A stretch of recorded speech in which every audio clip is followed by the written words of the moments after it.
Rain Access Solutions. Hi, I'm Glenn of Rain Access Solutions. Welcome to my vlog. On this episode, this is just going to be a follow-up on what happened to our solar street lights that I installed last month. In the beginning of this video, you saw that the time was 6:11 p.m. and the light was still blinking, which means it's still charging up. Now it's 8:30 at the night. I'm grilling porks under the solar light. Meanwhile, the wind is blowing crazy today, which is an indication of an incoming rain. Now it's 8:45 in the night, and we're here at the backyard where it's still one of the solar lights. And as you can see, the rain is pouring really hard, and our light is still holding up. Here in the front side of the house where I installed our solar light, our 90 solar light is getting hammered down by the heavy rain.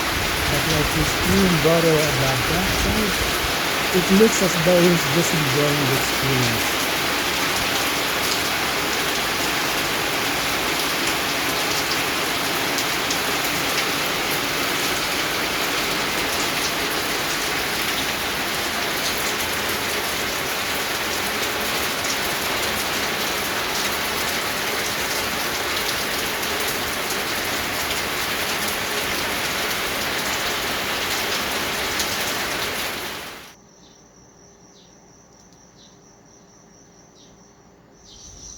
Guys, it's 5:15 in the morning and I just woke up. And if you ask me why I woke up this early,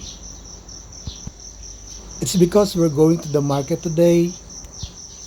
You know what they say about the early birds? They usually catch the early worms. So it's the same thing. If I go early to the market today, I might get the best produce. If you look at our solar light at the backside, it's still up despite the sun is almost coming out. There are a few bats that are flying around, and as you can see that the reflection of the sunlight which is coming from the sky is already scattering. We just came back from the public market, and there the moon is still up, but our solar light is charging up. Okay guys, if you find this video useful, please subscribe to my channel. Thank you for watching. Have a nice day everyone.